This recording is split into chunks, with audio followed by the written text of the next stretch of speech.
Vamos lá.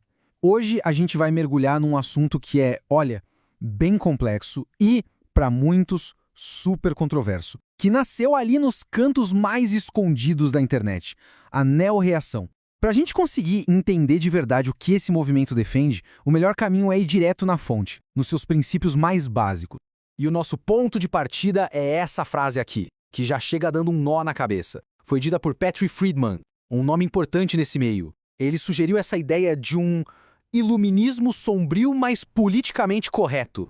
Só essa frase já abre um monte de perguntas, né? Então, a grande pergunta que fica é: o que isso de fato significa? O que essa expressão quer dizer na prática? Para a gente conseguir responder, a gente precisa ir fundo nas ideias que constroem o núcleo desse pensamento. Beleza, vamos começar com o básico do básico. Neorreação, ou NRX como chamam, é uma linha de pensamento político que bate de frente com a democracia e com a ideia de igualdade. Ela também é conhecida como iluminismo sombrio, o que, convenhamos, já é um nome que causa um impacto, né? É o oposto direto do iluminismo que a gente estuda na escola. Com essa definição na mão, vamos ver no que eles acreditam de verdade. A gente vai começar por uma das primeiras tentativas de organizar e escrever as crenças do movimento. Essa lista ficou conhecida como as premissas originais do pensamento neorreacionário. É um ponto de partida bem direto. E antes mesmo de listar os pontos, olha só a regra do jogo que o autor, Michael Anisimov, coloca na mesa. Para ele, qualquer avanço intelectual só acontece se todo mundo partir das mesmas ideias básicas. E quem não concorda, simplesmente é excluído da conversa. Isso já mostra que o que vem a seguir é um conjunto de ideias bem fechadas, sem espaço para negociação. E aqui estão elas. Os 6 pontos são, assim, sem rodeios. Primeiro, as pessoas não são iguais, ponto. Rejeitar a igualdade de todo jeito. Segundo, a direita está certa, a esquerda está errada. Fim de papo. Terceiro e quarto, defender a hierarquia e os papéis de gênero tradicionais como coisas boas. Quinto, uma crítica pesadíssima ao libertarianismo que o autor chega a chamar de retardado. E para fechar, a sexta. A democracia tem um defeito de fábrica, não tem conserto e precisa acabar. O que fica bem claro aqui é que essa primeira formulação não deixa nenhuma margem para interpretação, né?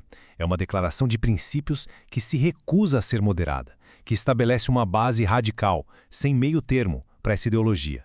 Mas a história não acaba aí. Surgiu uma outra vertente dentro do próprio movimento que propôs uma lista de princípios diferente. Uma que tentava ser mais abstrata, mais enxuta. Vamos dar uma olhada em como essa abordagem se diferencia da primeira. A primeira premissa dessa nova lista é a seguinte: a democracia, por sua própria natureza, sempre faz o governo crescer. Na visão deles, não importa o político, se ele joga o jogo democrático, o resultado final vai ser sempre o mesmo: fortalecer a esquerda, que eles veem como sinônimo de um Estado cada vez maior. A segunda premissa já coloca um conflito direto na mesa. A ideia é que o igualitarismo, que seria o motor da democracia, e a liberdade individual são duas coisas que não podem existir juntas. É uma coisa ou outra. A busca por um inevitavelmente destrói o outro.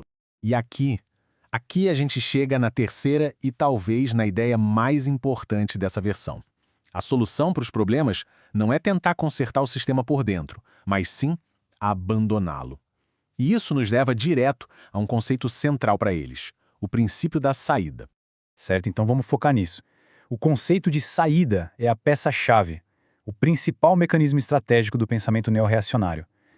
E ele basicamente vira de cabeça para baixo o jeito como a gente costuma pensar em política e em sistemas sociais. Para entender o que é saída, a gente precisa primeiro entender o que é voz. Voz é o que a maioria das pessoas faz, tentar mudar o sistema por dentro, sabe? Protestar, criticar, votar. Já a saída é outra coisa. É simplesmente largar o sistema para lá. Seja se separando dele, criando uma comunidade nova ou apoiando a fragmentação geral. E a diferença aqui é gigantesca. Enquanto a voz tenta ganhar legitimidade por dentro, com protesto, com agitação, a saída pressiona o sistema por fora. Nessa lógica, usar a voz é visto como uma perversão de esquerda. O grande objetivo estratégico para eles, então, é a saída. É fazer com que a vontade de protestar se transforme na vontade de ir embora do sistema. E a lógica final é essa aqui. Para a neorreação, o que faz um governo ser legítimo não é o direito que as pessoas têm de reclamar dele. É a liberdade que elas têm de simplesmente virar as costas e ir embora. Se existe opção de sair, então não existe tirania. A lógica é essa. Ok, isso tudo nos leva à conclusão dessa linha de raciocínio. Se a saída é a ferramenta principal, como é que as disputas de ideias se resolvem no fim das contas? Quem decide o que funciona e o que não funciona? Bem, segundo essa perspectiva, a resposta não está no debate, não está na argumentação. Não se trata de sentar e convencer o outro lado de que a sua ideia é melhor. O juiz final, nesse caso, é uma coisa muito mais concreta. É algo que vem de fora. E essa citação amarra tudo. É o exterior atuando através da fragmentação que governa. O que isso quer dizer? Que a força que decide tudo é a competição entre diferentes sistemas onde as pessoas têm a liberdade de escolher para onde querem ir. O que realmente importa no final do dia são os resultados práticos. Qual sistema consegue atrair mais gente? Qual deles prospera? A legitimidade é decidida na prática, pela competição, por uma espécie de geografia dinâmica e não por debates teóricos. É a fragmentação, a existência de várias opções que permite que essa competição aconteça. E para fechar, fica aqui uma provocação para a gente pensar. Numa visão de mundo onde a liberdade de sair e de escolher se torna o princípio máximo, passando por cima do debate político, o que ou quem realmente está no poder? A própria escolha ou as condições que fazem essa escolha ser possível? Fica aí a reflexão.